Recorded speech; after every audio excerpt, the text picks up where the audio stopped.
ट्विशा मौत मामले में एसआईटी ने क्राइम सीन को रिक्रिएट किया है। 2 घंटे से अधिक समय तक ये रिक्रिएशन चला है। एसआईटी ने समर्थ सिंह से लगभग 3 घंटे तक पूछताछ की। एसआईटी को बताया कि ट्विशा अबॉर्शन के बाद से परेशान थी। समर्थ ने जांच करने वालों को गुमराह करने की कोशिश की। ट्विशा को 7 लाख रुपए देने का अपना दावा दोहराया। एसआईटी ने समर्थ का लैपटॉप, मोबाइल फोन जब्त किया। पासपोर्ट, आधार कार्ड और दूसरे जरूरी डॉक्यूमेंट्स भी जब्त कर लिए हैं। तो बड़ी खबर, बड़ा अपडेट हम आपको बता रहे हैं। एसआईटी ने समर्थ सिंह से लगभग 3 घंटे तक पूछताछ की है और घटना को रिक्रिएट किया गया है, क्राइम सीन को रिक्रिएट किया गया है एसआईटी के द्वारा। 2 घंटे से अधिक समय तक ये रिक्रिएशन चला है। एसआईटी को बताया गया समर्थ द्वारा कि ट्विशा अबॉर्शन के बाद से परेशान थी। समर्थ ने जांच करने वालों को गुमराह करने की कोशिश की। ट्विशा को 7 लाख रुपए देने के अपने दावे को भी फिर से दोहराया। एसआईटी ने समर्थ का लैपटॉप, मोबाइल फोन जब्त कर लिया है। इसके साथ ही पासपोर्ट, आधार कार्ड और तमाम दूसरे डॉक्यूमेंट्स भी जब्त कर लिए गए हैं। और इस खबर पर ज्यादा जानकारी के साथ मेरे सहयोगी अजय भटनागर हमारे साथ सीधा जुड़ चुके हैं, उनसे हम बातचीत करेंगे। अजय, बड़ा अपडेट सामने आया है कि आखिरकार आज से सीबीआई इस मामले की जांच नए सिरे से शुरू करने वाली है, लेकिन बड़ा सवाल ये है कि कौन सा वो छोर होगा जिसको पकड़कर सीबीआई आगे बढ़ने वाली है। देखिए, सीबीआई जब जांच शुरू करती है तो वो अपने सिरे से और पूरी तरह से नए सिरे से जांच शुरू करती है। इसीलिए इसको री रजिस्टर किया गया है, क्योंकि कटारा हिल थाने में ये पूरा मामला था और कटारा हिल थाने में ये एफआईआर दर्ज हुई थी और अब सीबीआई ने अपने पास ये एफआईआर दर्ज की है।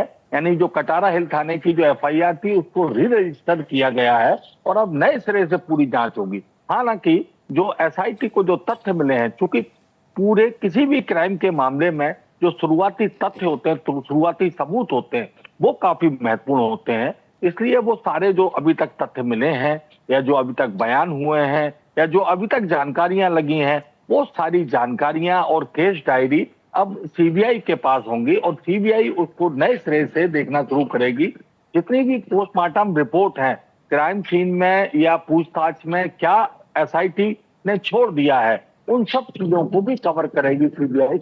और अब इस पूरे मामले को सीबीआई सूक्ष्म तरीके से इसको देखेगी और नए सिरे से बयान लिए जाएंगे। अभी नए सिरे से जो कोर्ट से उसकी रिमांड ली जाएगी, यानी कि पूरा की पूरा मामला अब नए सिरे से एक बार फिर शुरू होगा, जिसमें कि सभी से पूछताछ होनी है। इस पूरे मामले में खास बात यह है कि जो फरियादी है वो एसआईटी प्रमुख ही बने हैं, यानी कि उनके आवेदन पे ये पूरी कार्रवाई एफआईआर दर्ज हुई है सीबीआई में। और इसमें समर्थ सिंह और गिरिवाला सिंह दोनों को दहेज का हत्या का आरोपी माना है और इसी मामले को लेकर ये पूरी जांच शुरू होगी। जी बिल्कुल, प्रताड़ित करने का उनके ऊपर आरोप है। और एक जो रिक्रिएशन किया गया है उसमें क्या कुछ सामने आया है, एक बार ये डिटेल्स दें, क्योंकि 2 घंटे तक पूरा रिक्रिएशन एसआईटी ने वहां पर किया है और 3 घंटे तक पूछताछ भी समर्थ के साथ चली है।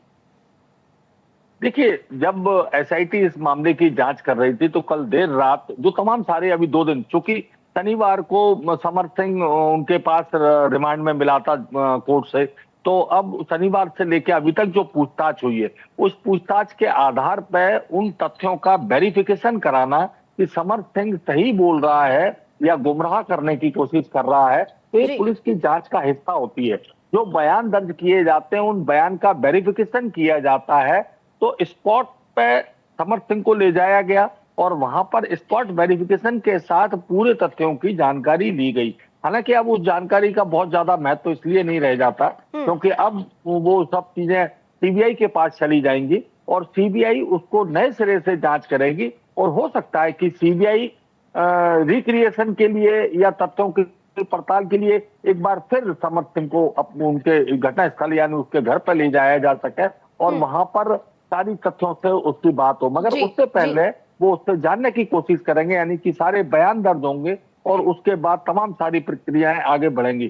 तो एसआईटी के पास जो भी कुछ मिला है, चाहे वो पूछताछ मिला हो या तथ्यों पे आधारित हो या जो कोई रिपोर्ट मिली हो या सीसीटीवी, सीडीआर वगैरह, कॉल डिटेल्स वगैरह और जो आवेदन मिले हैं, चाहे वो बच्चा मायके पक्ष की तरफ से हो या गिरिवाला सिंह की तरफ से हो, वो सारी चीजें, उसके अलावा फिर उन्होंने नोटिस की जितनी भी तामील की है, वो नोटिस पे क्यों नहीं आए, इन सारी चीजों को सीबीआई हैंडओवर के बाद सीबीआई जी। इसकी पूछ जांच करेगी और हर सवाल का जवाब अब सीबीआई देगी। जी। इस मामले में दूसरा पोस्टमार्टम भी कराया गया। परिवार लंबे समय से मांग कर रहा था कि दूसरा पोस्टमार्टम करवाया जाए और तकरीबन 12 दिन का समय इस पूरी प्रक्रिया में लग गया था। क्या पोस्टमार्टम के बारे में कोई जानकारी मिल पा रही है? क्योंकि ये कहा गया था कि इस बार जो पोस्टमार्टम हुआ है उसकी रिपोर्ट को सार्वजनिक नहीं किया जाएगा।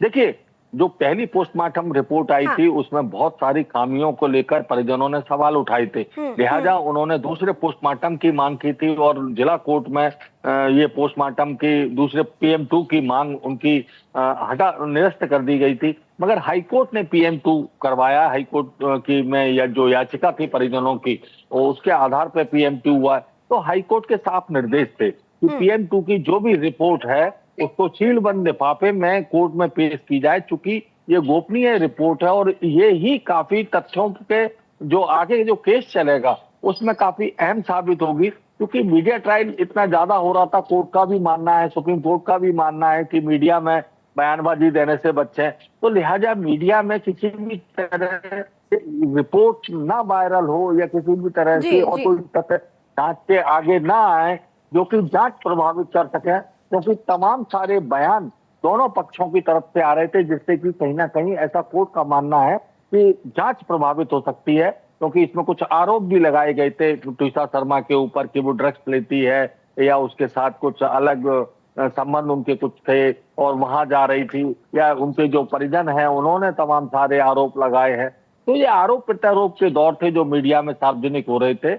ऐसा कोर्ट का मानना है कि वो उससे जांच प्रभावित हो रही थी। लिहाजा जांच प्रभावित नहीं हो इसलिए सारी चीजों को अब गोपनीय रखा जा रहा है। जी, इसीलिए जी। जो PM2 की जांच रिपोर्ट है उसको गोपनीय रखा गया है। मगर इतना जरूर है कि ये बड़ी अत्याधुनिक उपकरणों के साथ ये जांच हुई है और इस जांच में वो सारे पहलू ध्यान में रखे गए हैं और वो सारे आरोप जो चाहे वो परिजनों की तरफ से हो या तुषार के ससुराल की तरफ से हो, उन सारे आरोपों को भी ध्यान में रखते हुए अत्याधुनिक उपकरणों के साथ ये पूरी डिटेल बिल्कुल पोस्टमार्टम अच्छा, ये की गई बहुत है। तो जरूरी निश्चित हो तौर जाता पर है कि जब पहली बात तो एक क्राइम हुआ है या किसी व्यक्ति ने खुद अपनी जान दी है, ये एक बहुत बड़ा लॉस होता है और उसमें कानूनी प्रक्रिया में किसी तरीके से कोई बाधा ना बने, कोई छेड़छाड़ इस केस की डिटेल्स के साथ ना हो, इसके लिए बहुत ज्यादा जरूरी है कि गोपनीयता बनी रहे।